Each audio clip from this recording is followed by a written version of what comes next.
Okay, good morning, folks. The new schedule, the new lab schedule is up on the 4760 web page, and you should have all gotten mail with a link to it. It will start tomorrow morning. We will have lectures for a little bit longer. There's one topic or two topics I still have requests for. Also, we need to spend one or two lectures talking about safety and ethics. And by the way, last week's and this week's reading assignment are those topics. So you should be reading, at a minimum, the description of the Ariane 5 disaster, the Therac 25,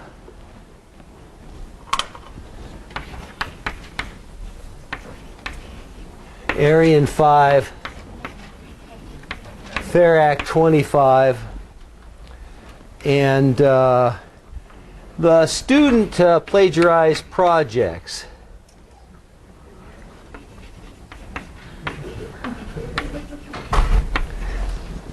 It's pretty entertaining, and let me emphasize, this is a case in which the students were the good guys. Oh, really? Right, the students did not plagiarize; they were ripped off. All right, so I'll be asking questions like, how could you possibly protect yourself from this? I mean, you know you're not supposed to do it, but how do you protect yourself from it? Right. So at the very minimum, you want to read these three topics. And be ready on any given day to talk about them. Because when we run out of other topics, we're going to talk about this, then we'll quit lecturing. So I have requests for two topics right now. One is sensors, particularly accelerometers, which I'm going to talk about today, and using microphones, which I may also talk about today. Schedule topics. If anybody is still searching around for a final project, I think it would be interesting to try and bring up a omnidirectional infrared communication link as a wireless link. I'm thinking that might be cheaper and easier to legally validate than using RF. So if anybody's interested in that, let me know. The DigiKey 2 April order has been here since Thursday. Less than half the hardware has been picked up. And the 9 April order, which is today, went in this morning, should be here Thursday. Any questions?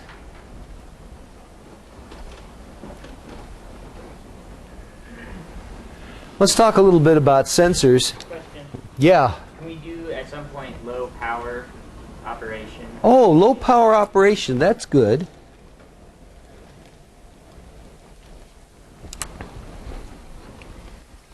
Yeah, that's a complicated topic because of the number and combination of peripherals on the microcontroller, plus external circuitry, and all of the power down modes of the microcontroller itself. So, sensors. Well, you can sense. What do you want to sense? I mean, accelerometers are everywhere now. You're walking around with accelerometers probably. But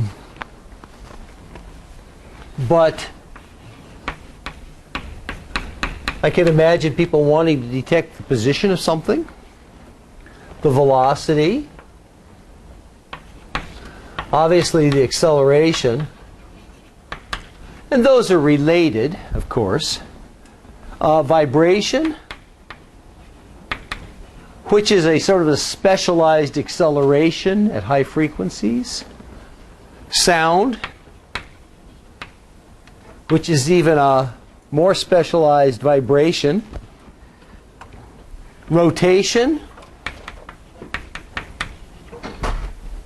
Temperature. Pressure, humidity. images, hard, light, infrared, color,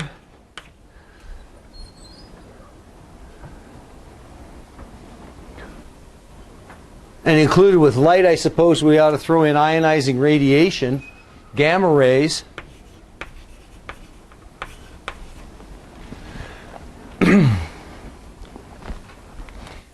For the paranoid who want to make their own Geiger counter. And, let's throw in magnetic field also. So, there's a huge list of possible things we could talk about. Yeah? What's after rotation? Temperature.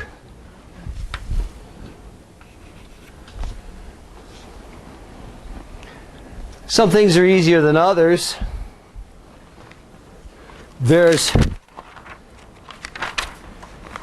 probably a dozen ways of measuring position that depend upon how much bandwidth you need, what kind of accuracy you need, what kind of range you need. So you're going to use a different scheme if you need a 100-meter range rather than a 1-meter range. But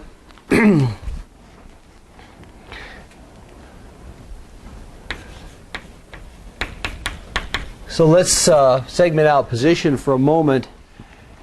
There's a couple of low-cost, easy ways of measuring a range to something that's a few centimeters to a meter away.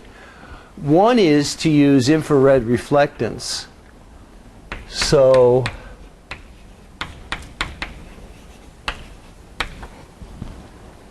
Sharp makes a very nice little module, about $12.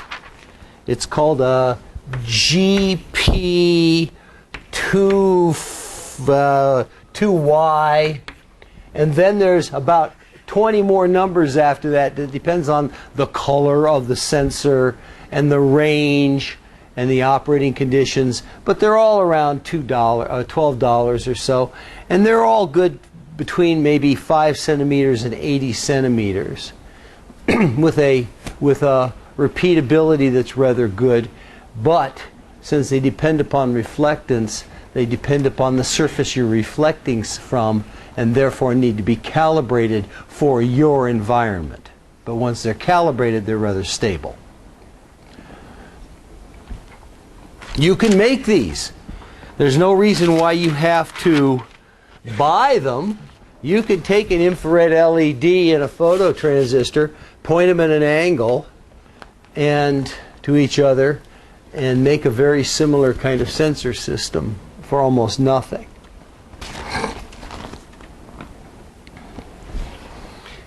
If you want to go a little higher end, you can use ultrasound ranging. You can buy a pair of transducers, an ultrasound transmitter, a speaker, and an ultrasound sensor, a microphone, for about $7 or so.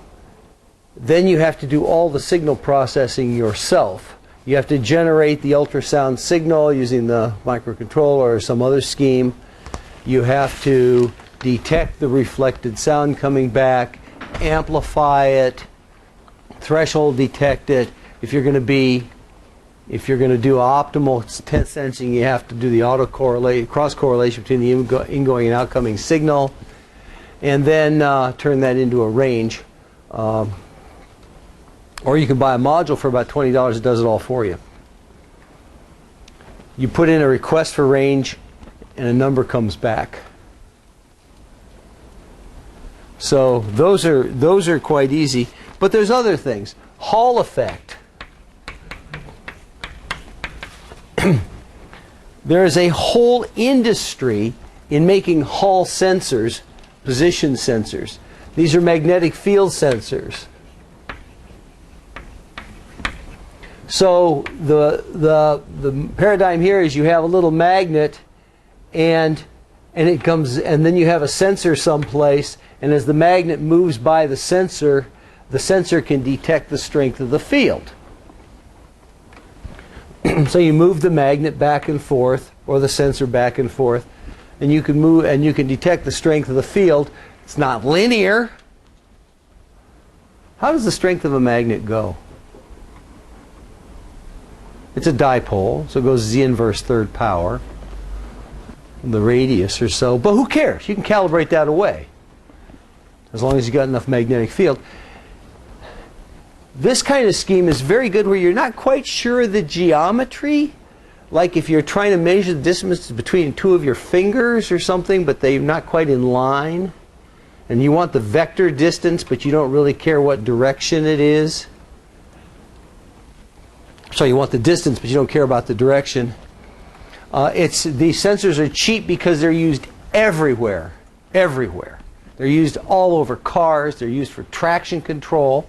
In the case of traction control, you have the sensor, the Hall sensor, sitting next to the wheel that has a bunch of teeth on it. I'm drawing, that's horrible. I'm drawing a few teeth, but the real wheel has probably 200 or 300 teeth on it. You can watch the pulse train come out and get the wheel speed from the teeth coming by. They're used in most cell phones, the old clamshell cell phones, the kind you flip open. Does anybody still have those anymore? Most laptops, someplace, if you take a strong magnet, don't do this.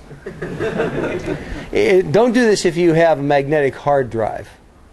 But if you take a strong magnet and move it over the face of your laptop, at some point it'll think it's closed and turn itself off. Because there's a magnet usually someplace that detects the clamshell, so they don't have to have a connection between the two halves of the shell. But if you run it too close to your hard drive, of course, it'll erase it. So it's probably a bad idea to do that. I used to do this as a demo on clamshell cell phones, but nobody has those anymore, do they? I got one. You got one? All right. Well, we'll play with yours later. See if we can mess it up. Does somebody have a question? I say, hey, go. Yeah, Pablo. In addition to traction control, also ABS works the same way. Yes, that's correct. ABS works the same way. Sometimes door closing sensors now are magnetic rather than mechanical switches because they tend not to get full of dirt. These are everywhere. Allegro Microsystems. Allegro Microsystems makes a wide array of magnetic sensors, of Hall effect position sensors, and they're really nice about sampling.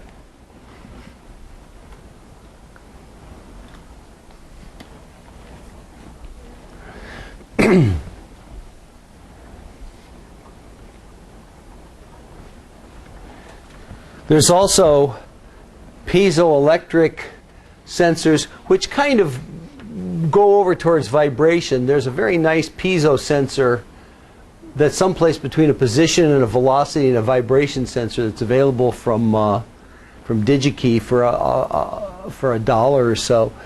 And it looks like a little piece of plastic with two wires coming off of it. And if you flex the end of it a millimeter or so, you get out a volt.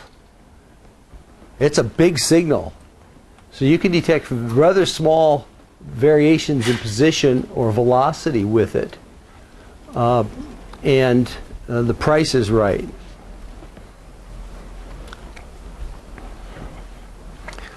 There's also what I call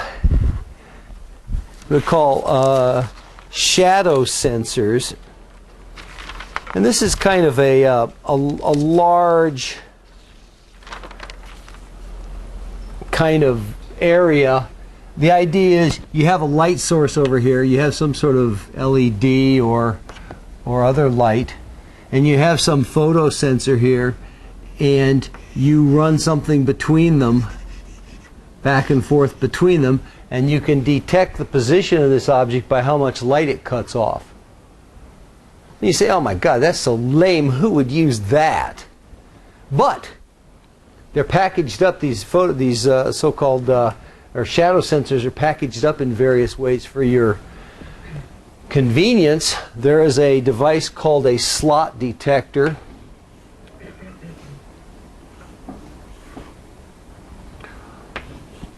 Looks like this. has a phototransistor here, photodiode here, or a photoemitter here.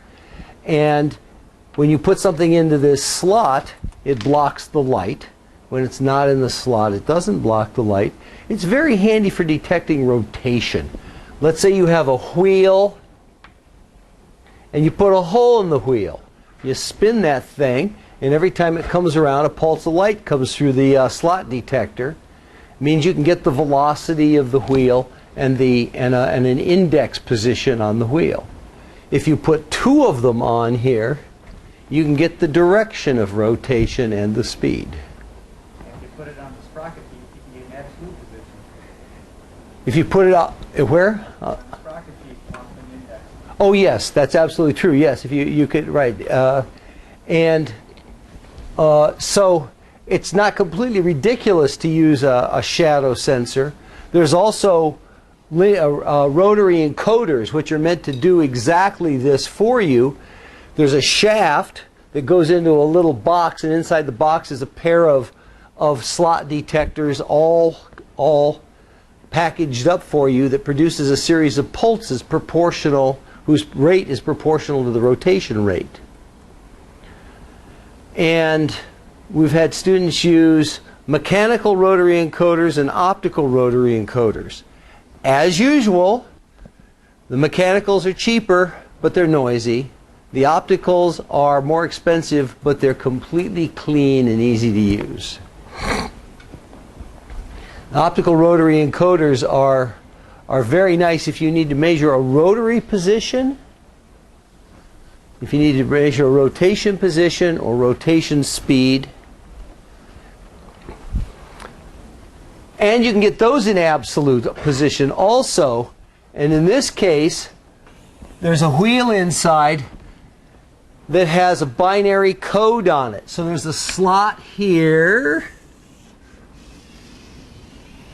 and then there's a slot here, and here. And no, I'm not going to draw the next bit. But there's a series of slots, and you can get them that have up to, what, 2 to the 12th resolution per revolution, if you want to pay some real cash.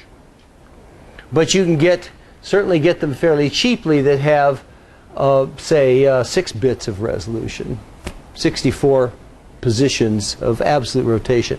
So it reads out on a 6-bit digital line. You know exactly where you are, even if you lose track of some count of whole position like you would with a relative system.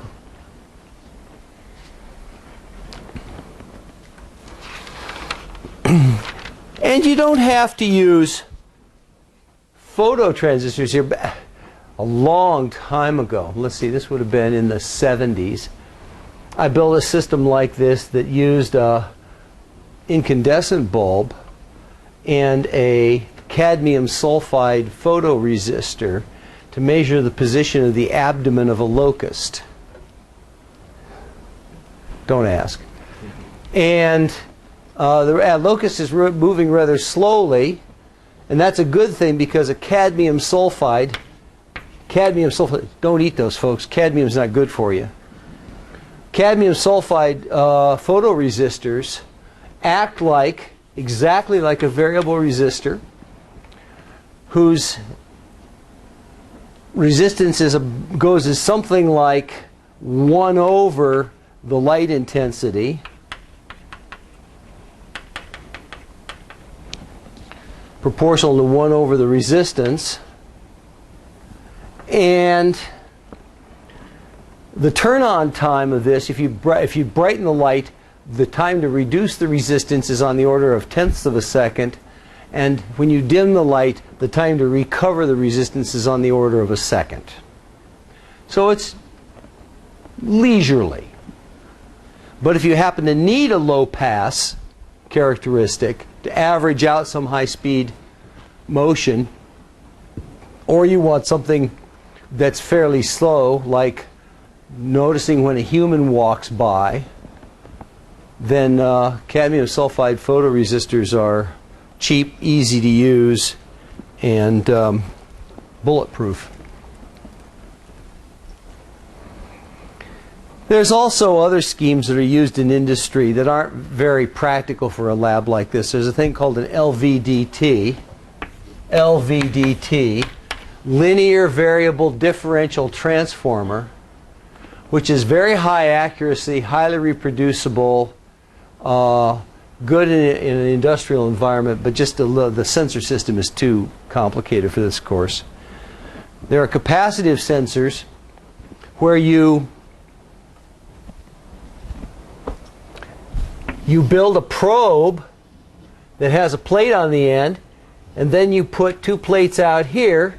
You excite this with AC, and you use a Wheatstone bridge, capacitance bridge. Those words mean anything to you? Capacitance bridge. You use a capacitance bridge to determine the relative capacitance of these two capacitors, and therefore you know the position of the probe within the capacitors. Almost nobody does this anymore except for integrated accelerometers, which most of them work this way. So if you're going to use an integrated accelerometer, you have this done for you.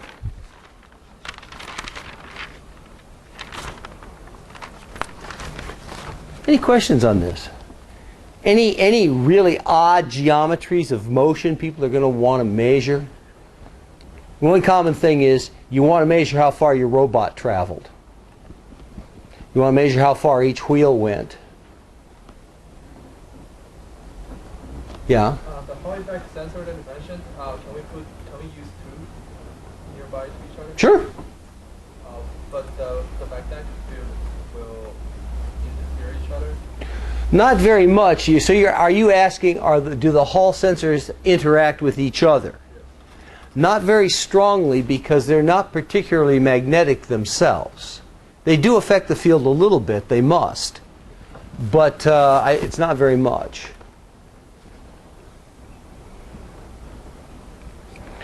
So if you were to put a Hall sensor at each end of a track, Hall sensor 1 and sensor 2 at each end of a track, and ran a magnet along the track, that would be fine, for instance. Or put one in the center also. That would work. I don't know what would happen if you stack these against each other. I think they still would not interfere very much.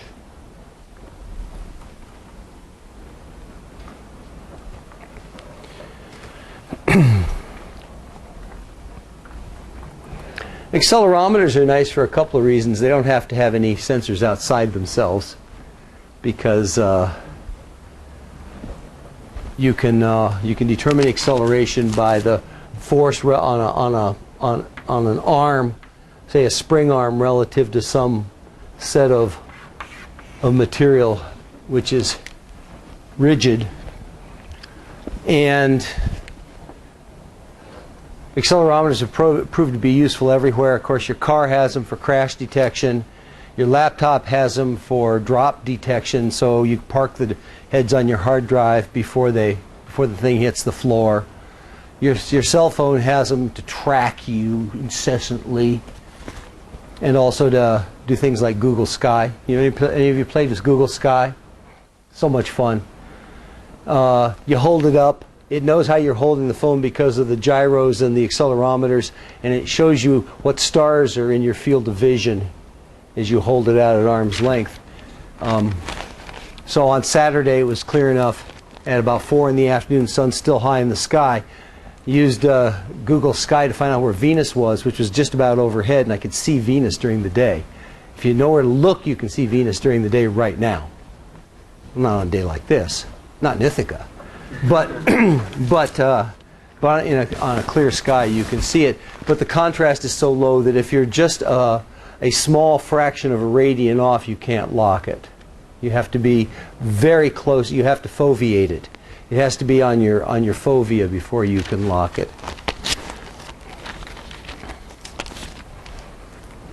So accelerometers are characterized by peak acceleration, by number of axes, by digital versus analog,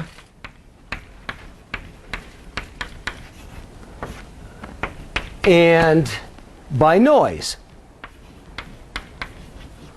And of course operation voltage and other such things. And the noise is probably the least familiar, but a typical peak acceleration for navigation, for a human for navigation, might be plus or minus 2 Gs or so. You hardly ever move your body faster than 2 Gs, but your fist hitting the table, what do you think the deceleration there is? Many, many Gs. I doubt if I can generate more than about 50 Gs right now, but I've seen some students that can do 200 Gs. And so if you want to do, and a few years ago there was a guy that did some sort of punching dummy. So he had accelerometers all over the dummy, and he needed 200 G accelerometers for that. And for car crashes, I think probably the accelerometers are 40 or 50 Gs dynamic range. So you're going to get an acceleration in Gs, number of axes 1 to 3 in our space-time, and digital analog, that's sort of an implementation detail, but it may determine what kind of microcontroller and how you hook up the microcontroller to it. The noise is probably the least familiar. It has units of Gs per square root hertz. Per the square, Gs per square root of the bandwidth in hertz. Square root of the bandwidth.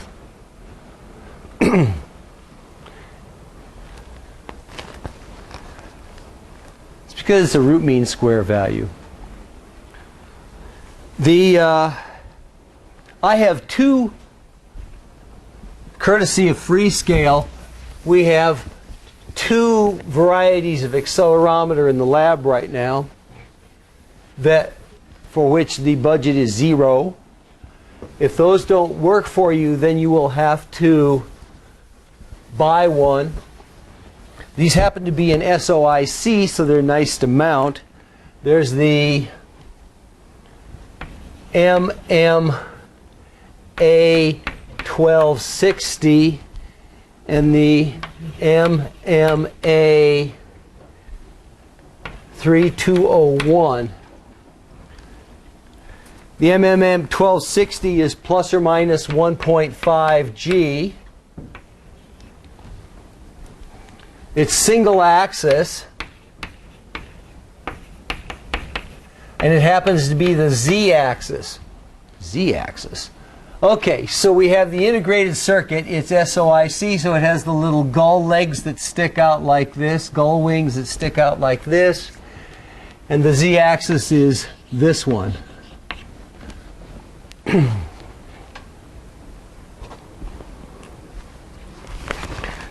Yes, it has a bandwidth of about 50 hertz.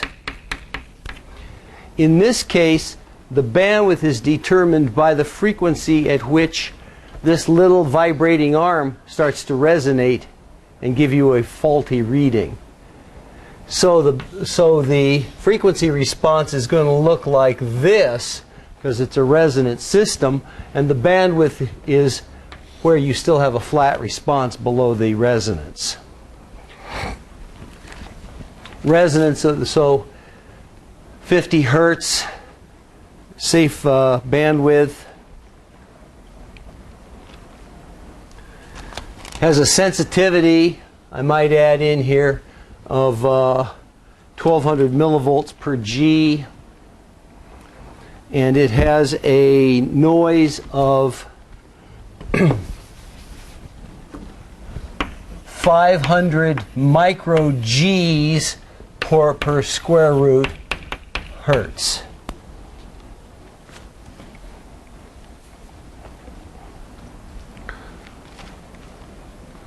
So So if you use the whole 50 hertz bandwidth, the square root of 50 is about 7, close enough. So you'd expect about 3,500 micro Gs, or about 3.5 milli Gs uncertainty in the reading. Does that matter? Depends on the application. A unit like this, single axis,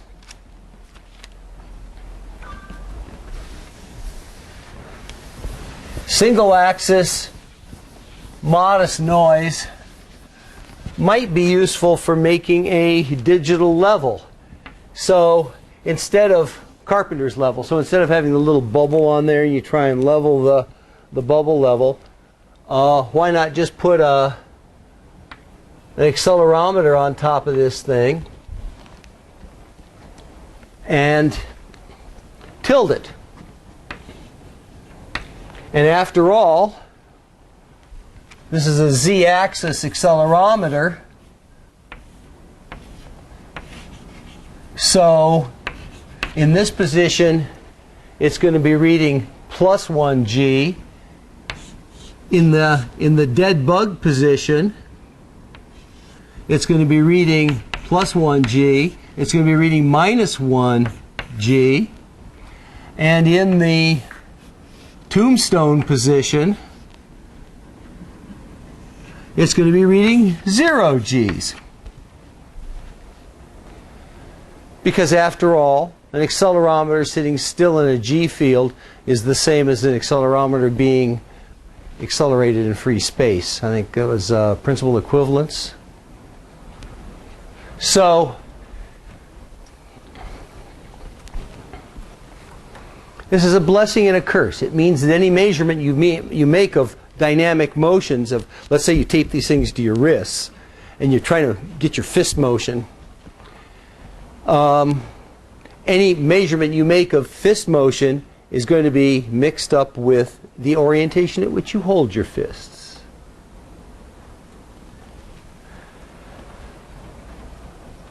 If you had to choose how to set this up for optimal leveling, let's say you wanted to build a digital level. Let's say you wanted to build a digital level. Would you set up the, which had clickers now, would you set up the integrated circuit in live bug, dead bug, or tombstone mode for best sensitivity? And why?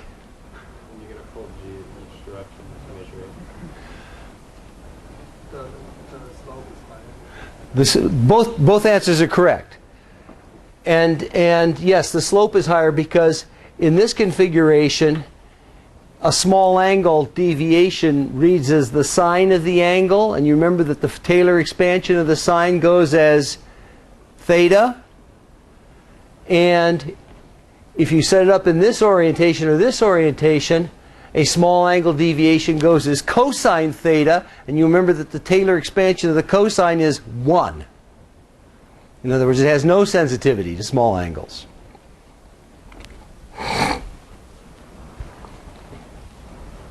So, so then how small an angle can you read? If it has a noise floor of 500 micro-Gs, well, how fast do you have to read the level? Can you stand to read it only every 5 seconds? Maybe. Probably that's too slow. How about if you, certainly 1 second is fast enough, because by the time you set it down and look at it, it's going to be a second. So you could say that 500 micro, square root of 1 hertz is 1. So what is the angle uncertainty corresponding to 500 micro Gs acceleration?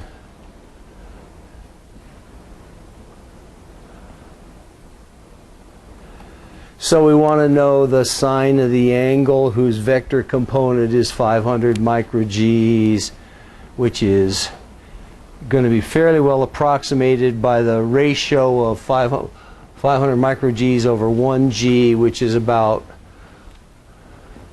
1 part in 2,000 or so, so call it 2,000th of a radian. Is that good enough? Sounds small. 2,000th of a radian divided by 50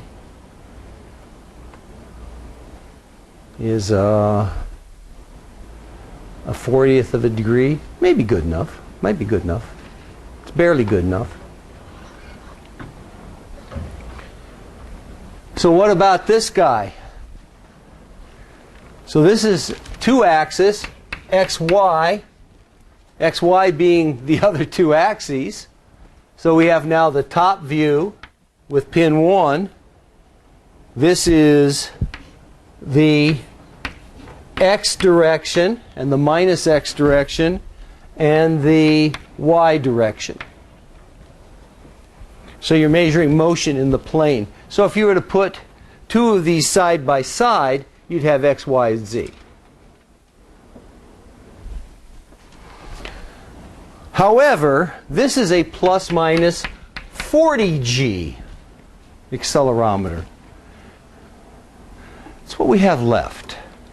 They gave us these things, I don't know, 8 years ago, and apparently these are the two accelerometers which are, they either gave us the most of or were used the least. I can't quite remember which. So it's 40 Gs, suitable for a car, suitable for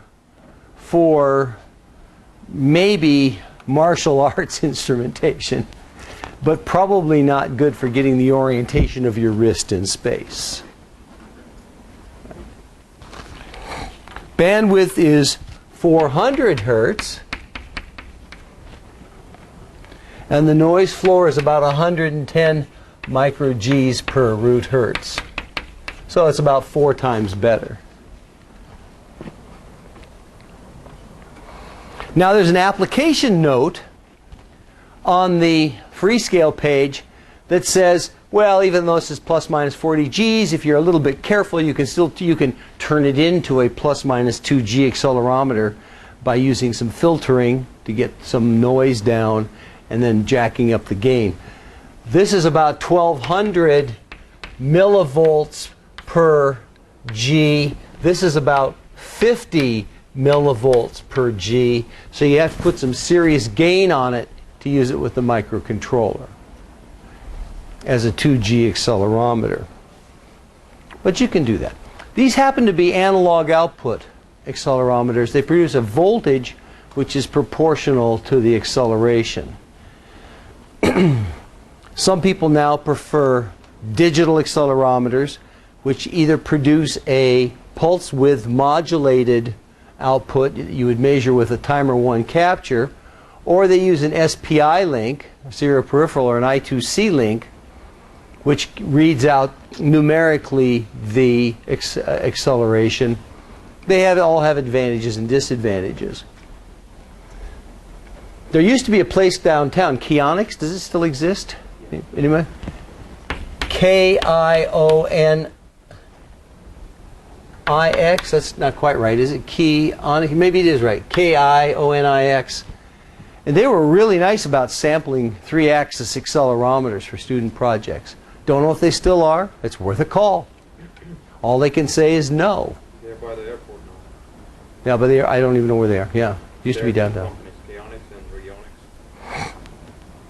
They had very nice little XYZ accelerometer packages, and they were giving them to students in the class for projects. One group got 4 of them, put one on each of their hands and each of their feet so they could do a stomp interface to their synthesizer.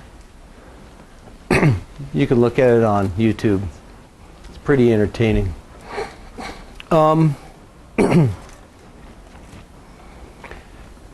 Analog Devices makes lots of different accelerometers, most of them in packages that are incomprehensible.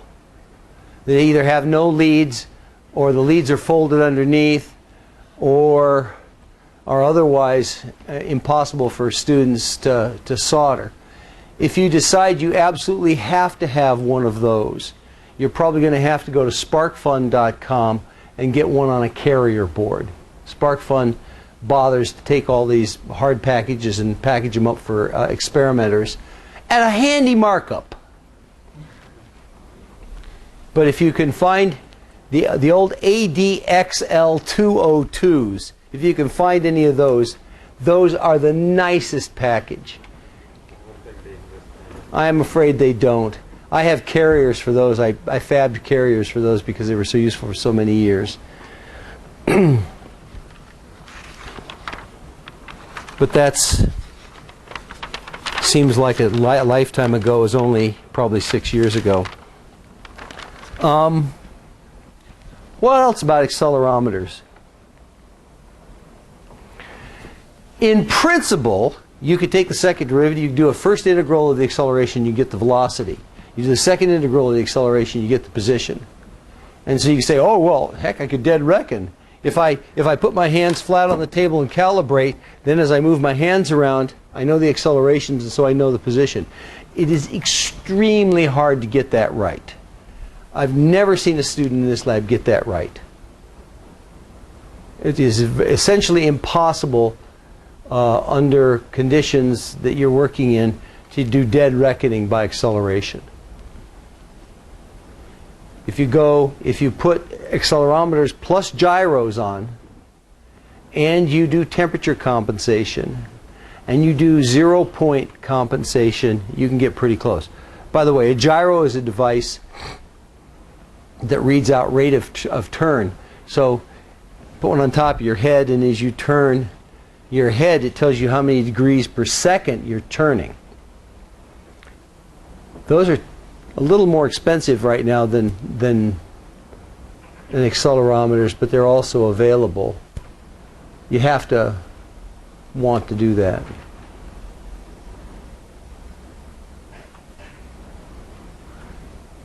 Jeremy. In terms of dead reckoning, though, you could use, I just want to make sure I understand it right, you could use an accelerometer, like with the level example, when the object is still, you do know what its angle is from the starting point, right? Right. So for short times, if you have a reference, you can do the integration. So a couple of years ago, one group did a pedometer that measured how far you were walking, not how many steps you took, but how far you were walking, because when there was a heel strike, the acceleration was very high and unique. And you know, as soon as there's a heel strike, that foot isn't moving. It's on the ground. It has zero velocity. And it doesn't start moving again until it's picked up, at which case there's a fairly low acceleration until the next heel strike. And so you can integrate from heel strike to heel strike and get pretty good accuracy, because you only have to integrate over 500 milliseconds or so, and the accelerations are rather large for your feet when you're running. Orders a fraction of a g, except for the heel strike, which is dozens of g's. So they were able to get perhaps 10% accuracy with very little signal processing over a time period like that.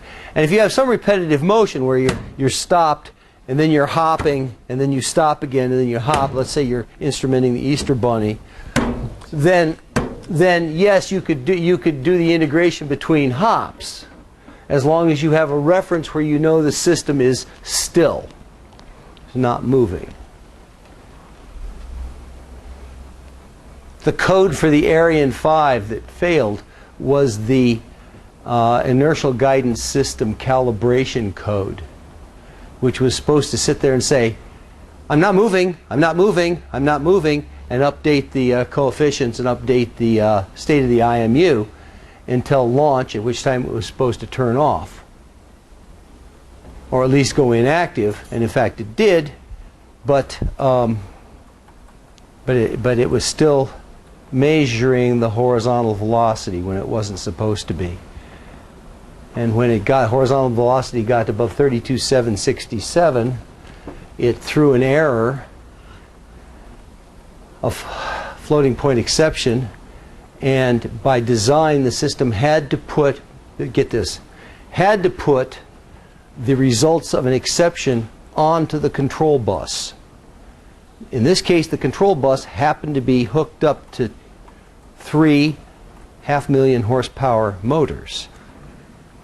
So it takes the fault, it starts dumping crap onto the control bus, and the engines go whoop, whoop, whoop, whoop.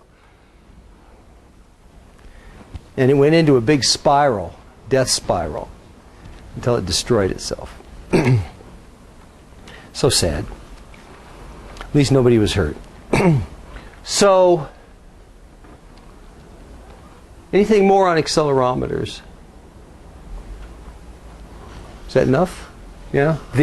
There's all kinds of use stuff you can do, and there's a very large number of application notes at Analog Devices and other locations on interesting uses of accelerometers.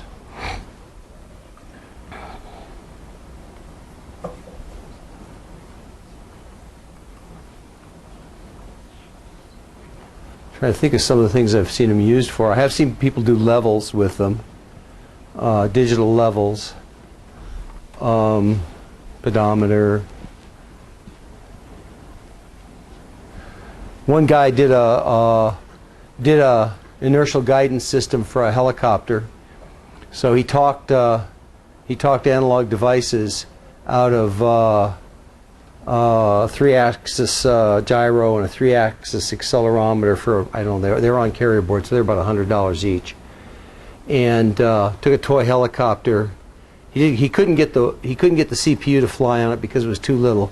So he had 6 wires braided, 6 tiny hair-thin wires braided up to the helicopter, which he replaced a bunch of times. And going to power down on the ground, and it finally, after weeks of testing, took off, hovered, came back to the initial position, and landed. And it was weeks of work. And the day after he demoed, another student was sitting there and poured an entire can of soda into his project by accident. He was a little wrought up. I think it was probably a mistake.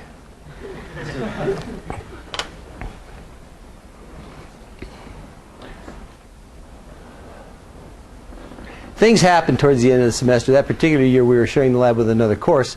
This other course was demoing the same day we were. Their students were in there first thing in the morning demoing. I come walking in, ready to open up the lab for our students.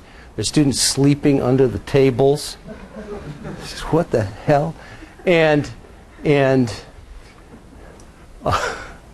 pizza boxes everywhere. That's horrible. We'll try and keep it cleaner this year. Any last questions about final projects? So we're opening up tomorrow morning and every morning from now on, but we will have lectures at least through the end of the week. You won't have to guess when lectures are going to end because I will tell you.